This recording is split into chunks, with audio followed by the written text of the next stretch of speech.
आप जिस चीन को जानते हैं कि वो साम्यवादी चीन है, वो नीतियों को लेकर के बहुत ज्यादा एक्सट्रीमिस्ट है, अब उसके बारे में अपनी विचार या सोच बदल दीजिए, क्योंकि शायद आप भी यही चाहेंगे जो चीन करने जा रहा है। क्या चाहेंगे जो चीन करने जा रहा है, आइए मैं बताता हूं। आप कुछ इस प्रकार से साथियों यहां की एक न्यूज देखें और उसके बाद चीन के इस कदम की शायद आप भी सराहना करने लगेंगे, क्योंकि आप ही नहीं, वर्ल्ड बैंक भी चीन के कुछ कदम हैं जिनकी सराहना करती है। साथियों, दुश्मन भले ही हो आपका, लेकिन जिस दिन आप में यह हुनर आ जाए कि आप दुश्मन की भी अच्छाइयों को रिकॉग्नाइज कर लें, तो समझिएगा कि आप अच्छे रास्ते पर जा रहे हैं, निश्चित ही आपका भी भला होगा। चलिए तो यहां पर शुरू करते हैं चीन का एक ऐसा स्टेप जिसे शायद आप भी रिकॉग्नाइज करें। क्या है, जरा सुनिए, स्टेटमेंट सुनिए। शी जिनपिंग ने कहा है, क्या कहा है? Give back to the society, समाज के लिए वापस लौटाइए। किनसे कहा है? वेल्दीएस्ट पर्सन, जो पैसे वाले लोग हैं, उनको नोटिस जारी कर दिया गया है कि जो आपकी एक्सेसिव इनकम हो रही है, इसे अपने पास रखने की जरूरत नहीं है, इसे समाज को लौटाइए। क्या आपको लगता है कि चीन ऐसा बोले और वहां की कंपनियां इसे मानने से इनकार कर दें? अगर जरा भी संदेह है आपको, तो इस संदेह को दूर कर लीजिएगा, क्योंकि शायद ही कोई कंपनी ऐसी होगी जो चीन के शी जिनपिंग के बोलने के बाद कुछ और कदम ले पाए या कुछ और बोल पाए। आप पूछेंगे ऐसा क्यों? क्यों भाई, जैक मा देखे क्या आपने? मुझे तो साल भर हो गया है जैक मा को देखे हुए।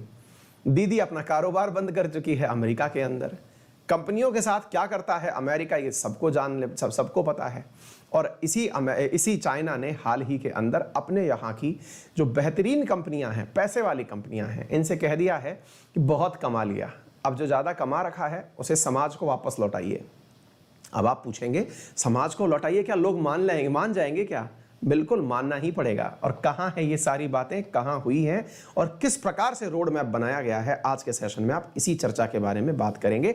क्या है, आइए बताते हैं। चाइना ने साथियों हाल ही में कहा है कि एक्सेसिव इनकम जो कि वेल्दी लोगों के पास है, पैसे वाले लोगों के पास है, वो वापस लौटा देनी चाहिए। और कहां कहा है ये बात? क्योंकि साथियों हाल ही के अंदर जो यहां की कम्युनिस्ट पार्टी है, उसका central finance and economic affair commission का एक मीटिंग हुआ, जिसमें शी जिनपिंग खुद पार्टिसिपेट किए और वहां पर यह निर्णय लिया गया। क्या निर्णय लिया गया? कि चीन ने एक्सट्रीम पॉवर्टी से अपना एलिवेशन कर लिया है। आपको जानना चाहिए साथियों कि इस बार शी जिनपिंग ने दुनिया को यह कहते हुए चौंका दिया था, जब अभी चीन की सालाना बैठक हुई थी इनकी कम्युनिस्ट पार्टी की, तो इन्होंने कह दिया था कि दुनिया वालों जान लो कि चीन में अब कोई गरीब नहीं है। आप जानेंगे और खुद से इस आंकड़े की सराहना करेंगे साथियों कि आज से लगभग 40 साल पहले चाइना के अंदर 77 करोड़ लोग ऐसे थे जिनके पास प्रतिदिन की आय $1.90 से कम थी। फिर से सुनिएगा और इन तथ्यों को बहुत अच्छे से अपने पास कहीं लिख लीजिएगा, क्योंकि ये आपके तुलनात्मक आंसर मेकिंग में काम आएगी। मैं आपको चीन के डेटा देता जा रहा हूं, आप इंडिया के डेटा कलेक्ट करिए, ताकि आप इंडिया की पॉवर्टी, क्योंकि इकोनॉमिक्स में अपने पॉवर्टी पोर्शन है, बकायदा पढ़ना पड़ता है आपको, वहां से उठाइए इन डेटा को और ढूंढिए कि क्या स्थिति है, कैसे कंपेयर करना चाहिए। तो सुनिए साथियों क्या बोल रहा हूं मैं। साथियों बात यह है कि आज से 40 साल पहले वर्ल्ड बैंक का डेटा है, जिस चीन की आज आबादी 140 करोड़ है, आज से 40 साल पहले यहां की 77 करोड़ आबादी, यानी कि लगभग 80 करोड़ जो इसकी कुल पॉपुलेशन थी, उसमें से कुछ ही लोग थे जो पैसे वाले थे।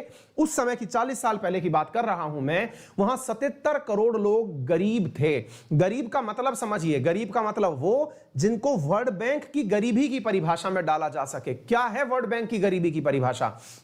वर्ल्ड बैंक की गरीबी की परिभाषा पूरी दुनिया के लिए लागू होती है, और वो ये है कि यदि कोई व्यक्ति प्रतिदिन में $1.90 से कम कमाता है तो वो व्यक्ति गरीब कहलाता है। प्रतिदिन में $1.90 को अगर हम लमसम लेके चलें तो लगभग 70 से 80 के बीच में डॉलर का भाव कहीं रहता है, यानी $2 के आसपास होते हैं। इंडियन करेंसी में बात करें तो लगभग 125 रुपए जो व्यक्ति प्रतिदिन कमाता है, अगर उससे कम कमा रहा है तो वो गरीब है और उससे ज्यादा कमाता है तो वो गरीब नहीं है। सबसे पहली और मजेदार बात आपको तथ्यात्मक रूप से पता होनी चाहिए, जिस चाइना के अंदर 40 साल पहले 77 करोड़ लोग, अब ये समझ को थोड़ा समय को जोड़ते जाइएगा, इंदिरा गांधी जी का समय याद करिएगा, इंदिरा गांधी जी का समय 1980s का समय याद करिए, आज से लगभग 40 साल पहले ही भारत के अंदर भी जब इंदिरा गांधी जी की सरकार आई थी तब उन्होंने नारा दिया था गरीबी हटाओ। जिस समय भारत भी एक्सट्रीम पॉवर्टी से जूझ रहा था, उसी समय चाइना ने भी यह कदम उठाया था कि हम पॉवर्टी को खत्म करेंगे। और साथियों, पॉवर्टी को खत्म करने के डेटा को आप मैच करते चले। डेटा यह है कि जिसमें 40 साल पहले 77 करोड़ लोग गरीब थे, यानी कि उसकी कुल पॉपुलेशन का लगभग 2/3 जो जनसंख्या थी साथियों, वो गरीबी रेखा के अंदर थी। 40 साल के अंदर इन्होंने इसको कवर कर दिया। और कहां पहुंचे ये? 2012 के अंदर जब शी जिनपिंग ने सरकार संभाली तब केवल 9 करोड़ लोग ही चाइना के अंदर गरीब बचे थे। यानी कि चाइना की जो पूर्ववर्ती सरकारें थी उन्होंने भी गरीबी को मिटाने के लिए कार्य किया।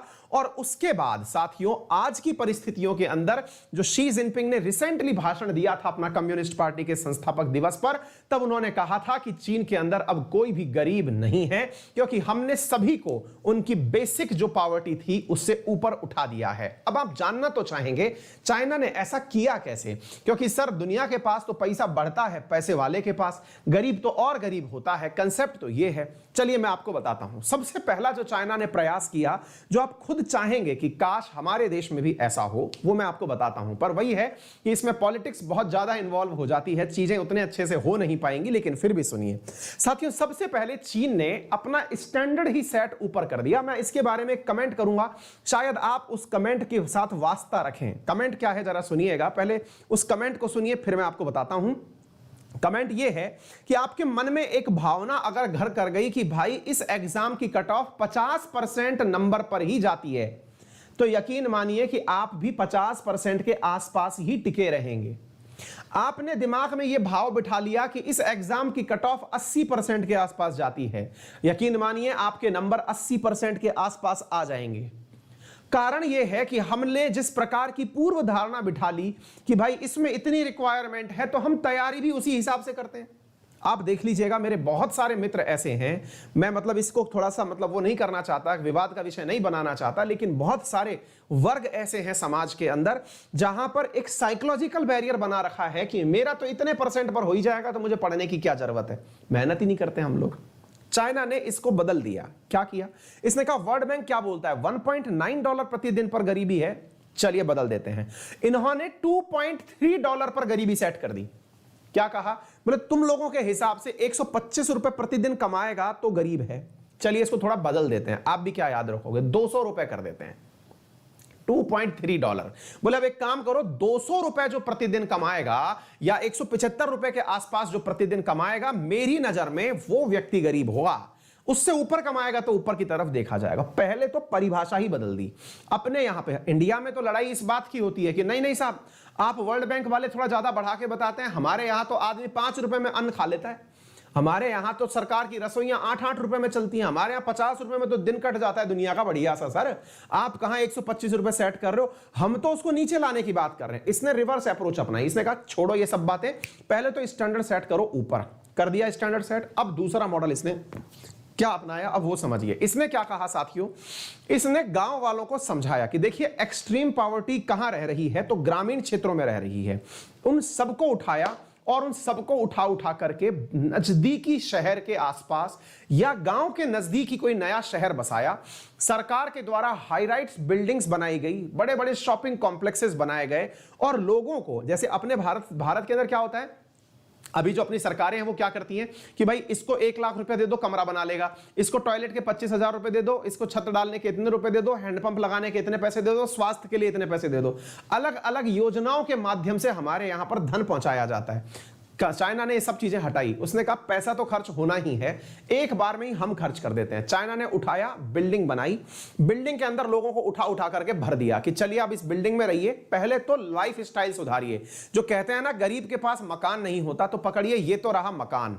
रहा दूसरी बात कि गरीब के पास काम नहीं होता, जब आप सब लोग यहां पर हो तो कोई दुकान भी लगाएगा तो काम चालू हो जाएगा, और उसने वहीं पर छोटे छोटे लघु उद्योग और कुटीर उद्योग डेवलप कर दिए, और लोगों के पास में शहर के क्षेत्र के छोटे छोटे गांवों के हिसाब से छोटे छोटे काम डिसाइड कर दिए कि आप रहिए एक जगह पर और काम करिए एक जगह पर। एकदम पॉवर्टी एलिवेशन हो गया। साथियों, ये तो हुआ जबरदस्त पहला कदम, जिसके चलते चीन की प्रशंसा वर्ल्ड बैंक ने करी। वर्ल्ड बैंक ने कहा कि हां, हम ये रिकॉग्नाइज करते हैं कि चाइना में अब कोई गरीब नहीं है। पहला बात तो समझ में आ गया। अब दूसरी बात सुनिए, चाइना अब उससे एक कदम ऊपर और जा रहा है, और वो क्या बोल रहा है? बोले यार, अब गरीबी से तो निकल गए, अब लेके चलना है इस 140 करोड़ की आबादी को अपर इनकम ग्रुप में, यानी कि अब हमको लेके चलना है इन सबको एक साथ, ज्यादा आय वाले व्यक्तियों में। अब हमको लोअर इनकम कंट्री नहीं रहना है, यानी कि मध्यम वर्गीय जो आय हैं उसके अंदर लोअर मिडिल क्लास नहीं, अपर मिडिल क्लास में सेट होना है, और अपर मिडिल क्लास से फिर हायर मिडिल क्लास में जाना है और क्लास चेंज कर देनी है। बोले ये कैसे करोगे भाई? बोले अभी करते हैं। चाइना ने एक आंकड़ा निकाला। आंकड़ा क्या था साथियों? आंकड़ा ये था कि यहां पर जो 20% रिचेस्ट लोग हैं, यानी कि चाइना की जो कुल आबादी है वहां पर 20% लोग सबसे ज्यादा पैसे वाले हैं, उनके पास जो गरीब लोग हैं उनका 10 गुना पैसा है। जितना गरीबों के पास होना चाहिए उसका 10 टाइम्स पैसा है। चाइना ने कहा है अपने सभी अमीरों से कि बेटा सुनो, तुम्हारे पास जो पैसा है उसे समाज को लौटाने का टाइम आ गया है, और समाज को लौटाने के टाइम में साथियों इन्होंने एक मॉडल सेट कर दिया है और कहा है कि आने वाले टाइम में आप सबको पैसे अपने दोबारा लौटाने होंगे समाज को, और समाज का अपलिफ्टमेंट करना होगा। इस क्रांतिकारी विचार के साथ में चाइना चल के आया है। कॉमन प्रॉस्पेरिटी फॉर ऑल इसे नाम दिया गया है, यानी समृद्धता किसी एक की गुलाम नहीं होगी, अब वो सबको मिलेगी। क्या आपको नहीं लगता कि इतना अच्छा कोई कैसे सोच सकता है? साथियों, इतना अच्छा सोच सकता है साम्यवाद। असल में साम्यवाद के अंदर यह सबसे बड़ी विशेषता होती है, जो शब्द कहा गया है सर्वहारा वर्ग का शासन। असल में चाइना ने एक रिवर्स स्ट्रेटजी अपनाई। चाइना में शी जिनपिंग से पूर्ववर्ती जो शासक रहे, इवन शी जिनपिंग भी, इन्होंने असल में एक ऐसा मॉडल निकाला जिसे कम्युनिस्ट ना कहकर चाइनीज मॉडल ऑफ कम्युनिज्म कह सकते हैं। हम आज आपको ये सारी विचारधाराएं समझाएंगे, पूंजीवाद क्या है, साम्यवाद क्या है, और बहुत ही बेहतरीन तरीके से समझाएंगे। अक्सर मैं अपने प्लस के विद्यार्थियों को ये सब चीजें पढ़ाता हूं, लेकिन आज आपको भी ये चीजें सिखाऊंगा। लेकिन फिर भी फिलहाल के लिए आप इस बात को पूरी तरह सुनते चलिए, तथ्यात्मक रूप से अवगत हो जाइए। तो साथियों, हाल ही के अंदर यहां पर चाइना की जो प्रॉस्पेरिटी को लेकर मीटिंग हुई, उसमें क्या कहा गया? Strengthen the regulation and adjustment of high income, protect legal income, reasonable adjust excessive income, यानी कि जो एक्सेसिव इनकम है उसको रीजनेबली एडजस्ट करिए, और एनकरेज करिए हाई इनकम ग्रुप्स को एंड एंटरप्राइजेस को कि वो सोसाइटी को वापस पैसा लौटाएं। अब कैसे एनकरेज करना है, शी जिनपिंग का क्या है आइडिया? तो साथियों, इसके लिए इन्होंने एक पायलट प्रोजेक्ट चलाया है। अब पायलट प्रोजेक्ट क्या होता है? पायलट प्रोजेक्ट का मतलब यह हुआ कि एक प्रकार से एक जगह पर करके देख लिया। चलिए मैं इसको आसान भाषा में बताता हूं। जैसे आपको बहुत बड़े स्टेडियम में मैच खेलने जाना है, इससे पहले आप क्या करते हैं? नेट प्रैक्टिस करते हैं। ऐसे ही सरकारें, चाहे कोई सी भी देश की सरकारें हो, जब किसी स्कीम को बहुत बड़े लेवल पर लॉन्च करती हैं, उसको सबसे पहले किसी एक जिले में, 2 जिले में, या किसी एक राज्य में, या सीमित राज्यों के अंदर चला के देखती हैं। उस परियोजना को पायलट प्रोजेक्ट कहते हैं। ऐसा ही चीन ने एक पायलट प्रोजेक्ट लॉन्च किया है। कहां पर किया है? यहां पर एक जगह है जिसे का नाम है जिनजियांग। उस जिनजियांग प्रोविंस के अंदर इन्होंने अपना नाम दिया है, इसको जेजियांग करके है। जेजियांग, जिनजियांग में एक्स आता है वो अलग है, ये अलग है, जेजियांग बोलिएगा इसको। जेजियांग में एक जगह है जहां पर इन्होंने क्या एक्सपेरिमेंट किया है, अब वो सुनिए। यहां पर साथियों अलीबाबा कंपनी का मुख्यालय है। असल में इस पूरे क्षेत्र के अंदर अलीबाबा ग्रुप होल्डिंग लिमिटेड का पूरा ऑफिस है, कार्यालय है। यहां पर पूरी तरह से लोग निवास करते हैं। अलीबाबा कंपनी चाइना की सबसे बड़ी कंपनी है जो कि रिटेल में काम करती है। ये it is equivalent to Walmart. जैसे अंतरराष्ट्रीय स्तर पर आप वॉलमार्ट का नाम सुनते हैं, अलीबाबा जो जैक मा जिसके संस्थापक हैं, मेरी क्लास में मल्टीपल टाइम जिसका नाम आया है, उसके सबसे बड़े आईपीओ का नाम आंट आईपीओ था, अगर आपको ध्यान आ रहा हो।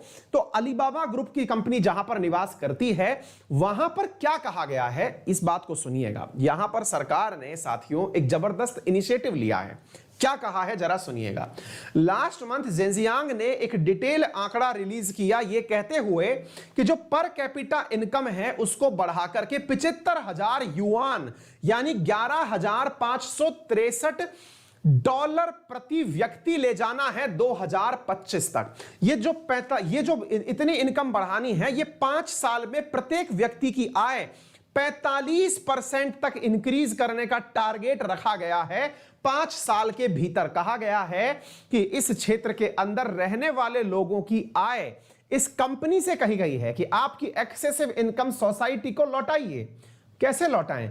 बोले अब लौटाने के तरीके भी हम बता देते हैं। लौटाने का तरीका इन्होंने कहा है कि जो भी लोग आपसे रकम मांगे, वेजेस मांगे, वेजेस का मतलब हुआ कि आप काम करते हैं, मजदूरी मांगते हैं, तो उनकी वेजेस बढ़ाइए। दूसरी तरफ कहा गया है कि जो भी आपके यहां पर जो मतलब जिस प्रकार का अगर कोई आंदोलन यहां चलता है, अगर आपने कोई आईपीओ निकाला, आईपीओ के अंदर आपको प्रॉफिट हुआ, उस प्रॉफिट को लोगों के अंदर डिस्ट्रीब्यूट करिए, यानी डिविडेंड को लोगों के बीच बांटिए। ये किसने कहा? ये चाइना ने कहा। क्या कहा? इसने कहा है कि जितनी भी ये जो कंपनी है, इसमें पायलट प्रोजेक्ट के रूप में क्या चला के देखा गया है, इससे कहा गया है कि अपनी जो आय है आप लोगों की, उस आय का 75% मतलब आय जो आपकी कंपनी की है उसकी वजह से प्रति व्यक्ति इनकम के अंदर 45% इजाफा अगले 5 साल में हो जाना चाहिए। आपके शेयर के अंदर जब भाव बढ़े तो कंपनी का भाव नहीं बढ़े। उस कंपनी ने जितनी वैल्यू गेन करी, जितने भी शेयर होल्डर पूरे मतलब चाइना के अंदर हैं, उन सबके पास डिविडेंड पहुंचाइए। डिविडेंड पहुंचाने का मतलब यह हुआ कि लाभ उनका भी हुआ, ऐसा तय करिए। यह किसके अंदर हो रहा है? चाइना के अंदर हो रहा है। यह पायलट प्रोजेक्ट के रूप में चलाया गया है। क्या है टारगेट? शी जिनपिंग का टारगेट है जो पैसे वाले लोग हैं वो अपने पास पैसा ना रखें और जनता को लौटाएं। चलिए, तो अब यहीं से शुरू होती है विचारधारा। आपने इस न्यूज को तो बेहतरीन तरीके से समझ लिया। अब इसको समझने के साथ साथ यहां पर सरकार ने वादा कहा है कि अगर आप लोगों ने इसके लिए हड़ताल करी तो सरकार आपका साथ देगी। अगर आपने किसी भी प्रकार की मांग उठाई तो सरकार आपके साथ है। आपकी मांग में सरकार कर्मचारियों के साथ है, उन कंपनियों के साथ नहीं है। यह है चाइना की नीति, जिसमें कि लोगों का अपलिफ्टमेंट मेजर रूप से फोकस किया गया है। चलिए, तो अब शुरू करते हैं। क्या है ये विचारधारा जिसकी अक्सर मैं चर्चा कर रहा हूं इतनी देर से? क्या है विचारधारा की लड़ाई और हम कौन सी विचारधारा के लोग हैं? साथियों, जो इकोनॉमीज हैं, वर्ल्ड इकोनॉमी, वो मूल रूप से 3 भागों में बांटी जाती हैं और अक्सर मैं क्लास के अंदर ये तीनों मॉडल डिस्कस करता हूं। 3 मॉडल कौन कौन से हैं? एक मॉडल है जिसे आप पूंजीवादी मॉडल कहते हैं। पूंजीवादी मॉडल, जिसको आप अंग्रेजी में कैपिटलिज्म कहते हैं, कैपिटलिज्म कहते हैं, ये पूंजीवादी मॉडल है। दूसरा मॉडल है जिसे आप एक्सट्रीम एंड पर कम्युनिज्म कहते हैं, हिंदी में जिसे आप साम्यवादी कहते हैं, जिसे आप कम्युनिज्म के नाम से भी जानते हैं। तीसरा मॉडल है एक सोशलिस्ट विचारधारा, ये जिसको नाम हम लोगों ने दिया है, वास्तविकता में ये मिक्स प्रकार की इकोनॉमी का टाइप है। सवाल को समझने के लिए थोड़ा सा एक उदाहरण है जो मैं अक्सर अपने क्लास के विद्यार्थियों को समझाता हूं, वो भी सुन ही लीजिएगा, आपकी थोड़ी सी जानकारी इससे बढ़ जाएगी। उदाहरण कुछ इस प्रकार से है, अक्सर मैं विद्यार्थियों को समझा रहा होता हूं कि साम्यवाद, पूंजीवाद और मिक्सवाद को अगर समझना हो तो इसका एक छोटा सा उदाहरण हम ये लेते हैं कि मान लीजिएगा कि आप किसी ड्राइंग रूम में बैठ करके टीवी देख रहे हैं। लेट्स से आपके घर के अंदर यहां पर एक टीवी लगी हुई है, आप उस टीवी को देख रहे हैं और घर के जितने भी बुजुर्ग हैं यहां पर सब बैठे हुए हैं। यहां पर घर के बुजुर्ग बैठे हुए हैं, बच्चे बैठे हुए हैं, महिलाएं बैठे हुई हैं, छोटे छोटे बच्चे बैठे हुए हैं, है ना। तो यहां पर महिलाएं भी हैं, पुरुष भी हैं, सभी लोग अपने आराम से टीवी देख रहे हैं। आप इसको इस प्रकार से समझिए कि ये आपके घर का कोई ड्राइंग रूम है, इसमें बैठ करके बढ़िया से सब टीवी देख रहे हैं। आपके घर के अंदर एक किचन भी है, उस किचन के अंदर बढ़िया से सामान रखा हुआ है, बढ़िया से सामान रखा हुआ है। ये मेरा किचन का एग्जांपल है, बहुत ज्यादा फेमस है। प्लस के विद्यार्थी यहां पर समझ करके लिख भी देंगे कि हाँ सर, ये किचन एग्जाम्पल आप बहुत पढ़ाते हो। अब यह आपकी किचन है और उस किचन के अंदर बहुत सारा सामान भरा हुआ है। आपने यहाँ पर खूब सारा कच्चा माल भर रखा है, सब्जियां हैं, फल फ्रूट्स, अनाज, दही, मसाले सब हैं यहाँ पर, ठीक है। लेकिन यहां पर टीवी देखते देखते अचानक घर के ये कुल 6-7 सदस्य थे, इनको भूख लगी इन 6-7 सदस्यों को। तो आपके सामने 3 प्रकार के विकल्प हैं। 3 प्रकार के विकल्प क्या हैं? भूख लगी तो भूख लगने के ऊपर किचन में भरे हुए सामान के ऊपर यहां से इन पूरे परिवार जनों में से एक जना खड़ा होता है। कोई भी जना खड़ा हुआ, मान लीजिए कि हमारी मैडम खड़ी हुई और जाकर के किचन में गई और किचन में उन्होंने खाना बनाया, अपने लिए खाना बनाया, खाना बना करके वो वापस यहीं आई और बैठ करके खाना शुरू कर दी। जरा विचार करिए, यहां पर बैठे हुए जितने भी और लोग हैं उनके मन में तो आएगा कि वो भी भोजन कर लें, लेकिन मैडम ने कहा कि मैंने तो मेरा ही खाना बनाया है और मैं इस खाने को खा करके बढ़िया से टीवी देखूंगी। साथियों, ये कहलाती है पूंजीवादी विचारधारा। आप पूछेंगे कि ये पूंजीवादी विचारधारा कैसे हुई? मैं बताता हूं। पूंजीवादी विचारधारा के अंदर कहा जाता है कि राज्य के जो संसाधन हैं वो उन सब लोगों के लिए उपलब्ध हैं जो करना चाहते हैं, जो नहीं करना चाहते वो बैठे रहे। आपके पास टैलेंट था, आपको बनाना आता था, आप किचन में गए, खाना बनाया, बना के खा रहे हो। पूंजीवादी विचारधारा के अंदर आपकी यह कतई जिम्मेदारी नहीं है कि आपने बनाया हुआ खाना बाकी सबसे शेयर करना है, यह कतई जिम्मेदारी नहीं है आपकी। तो कैपिटलिज्म समझ में आ गया। इसको बड़े परिप्रेक्ष्य में देखिए। अगर अमेरिका एक पूंजीवादी देश है तो यहां पर जितने भी पैसे वाले लोग हैं, जो सो कॉल्ड पैसे वाले हम कहते हैं, उनको लगता है कि मिट्टी बेचनी है, बेचिए, सरकार से परमिशन ले लीजिए, मिट्टी बेचना शुरू करिए। लाभ कमाया, जरूरी नहीं है कि आप उस लाभ को गरीबों में बांटे, अपने पास रखना है। मेरा पैसा मैं रखूंगा, मेरा टैलेंट मैं रखूंगा। दैट इज पूंजीवादी अर्थव्यवस्था। चलिए दूसरी अर्थव्यवस्था पे चलते हैं, थोड़ा आसान भाषा में जल्दी जल्दी आगे बढ़ते हैं। दूसरा उदाहरण लेते हैं। मैडम का मन किया कि खाना बना के खाना है। अब मैडम का मन किया, या चलिए मैं भी बहुत बढ़िया खाना बनाता हूं। कल को पता चला कि मैं खाना बनाने किचन में गया, मैंने खाना बना लिया अपना बढ़िया सारा। मैं खाना बना करके लौटा। अब यहां पर हमारे पिताजी भी बैठे हुए थे। इनने कहा कि बेटा सुनो, तुम खाना बना लाए? हमने कहा बना लाए। अब सुनो, ये खाना जो है ना, इन सब में बांट दो। हमने कहा पापा हम तो 2 ही रोटी अपने हिसाब से बना के लाए थे, हम तो 4 रोटी बना के लाए थे अपने हिसाब से। बोले नहीं, इन सब के अंदर ये खाना बांट दो, जो तुम्हें बचे वो तुम्हारा हिस्सा, जो तुम्हारा ना बचे वो तुम्हारा हिस्सा नहीं रहेगा, वो औरों का हिस्सा रहेगा। साथियों, ये विचारधारा साम्यवादी विचारधारा है। साम्यवादी का मतलब क्या हुआ?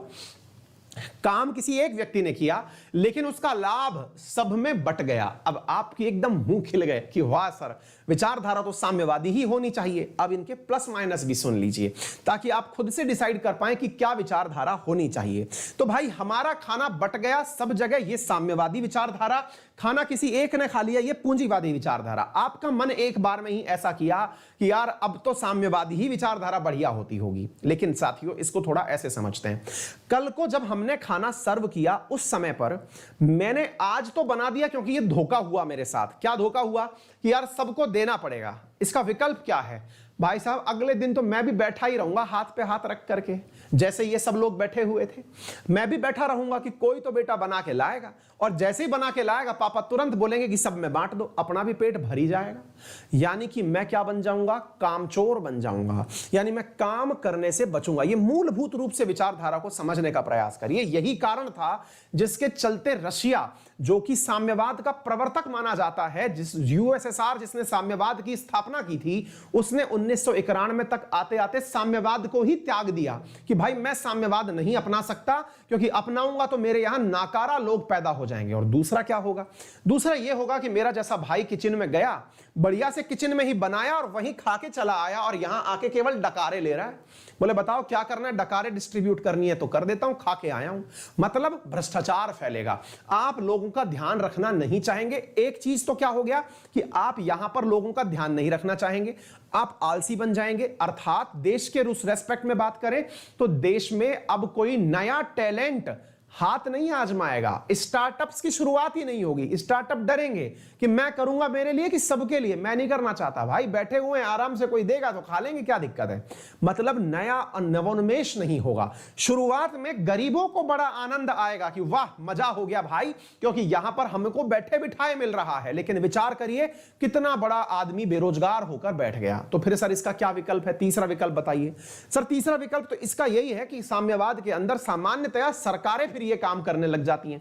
सरकार क्या करती है? सरकार ही पैदा करती है और सरकार ही डिस्ट्रीब्यूट करती है कि लो भाई पैदा कर लिया, सब लोग खा लो। सरकार ने धन निकाल लिया, बोले सब लोगों की तनख्वाह बांट दो। आपने टैलेंट का कदर नहीं किया। पूंजीवाद के साथ क्या था? पूंजीवाद का फायदा क्या था? पूंजीवाद का फायदा यह था कि जो भी नया टैलेंट है वो नई नई चीजें खोजेगा, जिससे देश का तो विकास होगा, ओवरऑल जीडीपी भी बढ़ेगी, क्योंकि वो टैक्सेस देगा। ठीक है, चलिए, तो ये दो बातें हो गई। तीसरी विचारधारा क्या है?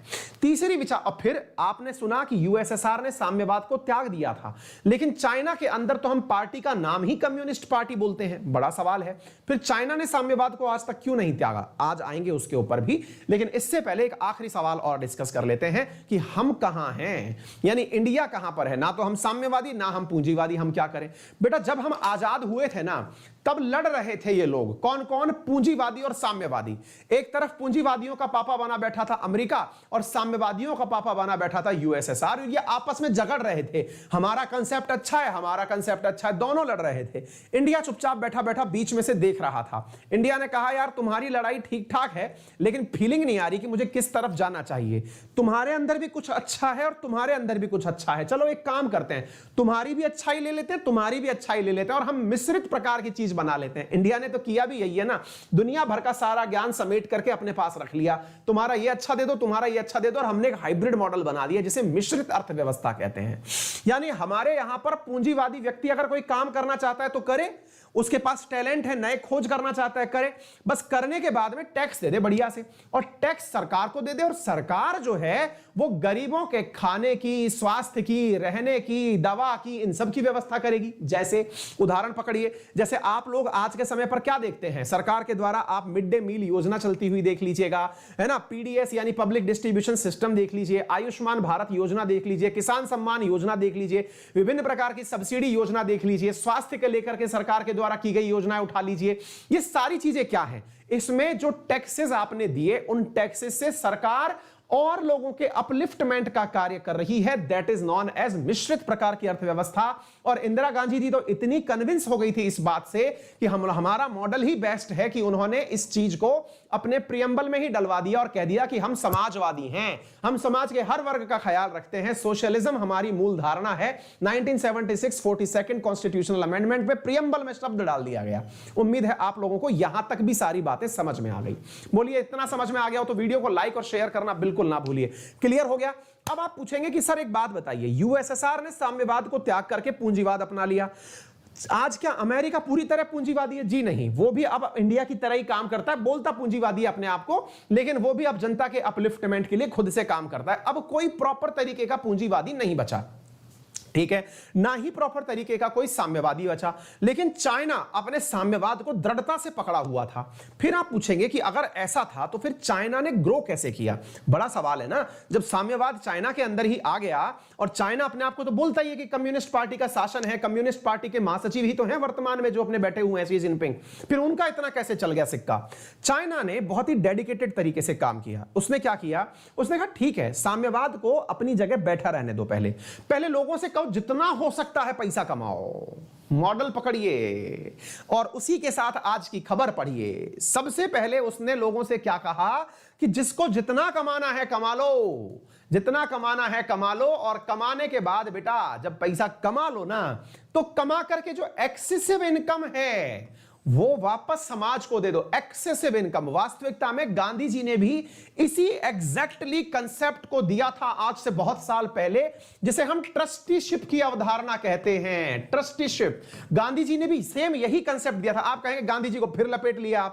बेटा गांधी जी ने भी उस समय, आपको मालूम होगा टाटा बिड़ला हुआ करते थे गांधी जी के समय, तब गांधी जी ने अमीरों से कहा था कि देखो भैया, तुम लोगों को जितना पैसा कमाना है कमाओ, क्योंकि तुम्हारे लिए कमाना टैलेंट है, तुम नहीं कमाओगे तो कोई और कमाएगा, टैलेंट का उपयोग करो, लेकिन केवल उतना ही पैसा अपने पास रखना जितनी तुम्हारी जरूरत हो, उसके अलावा समाज को वापस दे देना। और यही कारण है कि ट्रस्टीशिप की अवधारणा को ध्यान में रखते हुए जमशेद जी टाटा जैसे लोग दुनिया के सबसे बड़े फिलैंथ्रोपिस्ट बने। 100 साल में अब तक सबसे बड़ा अगर कोई फिलैंथ्रोपिस्ट है या सबसे ज्यादा समाज के लिए काम करने वाला दान दाता है तो वो जमशेद जी टाटा है, जिन्होंने अपनी इनकम का अधिकांश हिस्सा दान कर दिया। That is known as philanthropic activity. Clear है? तो साथियों, चाइना क्या कर रहा है? तो यहां पर चाइना ने भी यही कहा, बोले जिनको जितना कमाना है कमा लो, लेकिन जैसे ट्रस्टीशिप की अवधारणा को जिसने मान लिया, जिसने नहीं माना, नहीं माना। यहां पे इंडिया में जबरदस्ती नहीं है, केवल टैक्स लेके सरकार काम चला लेती है।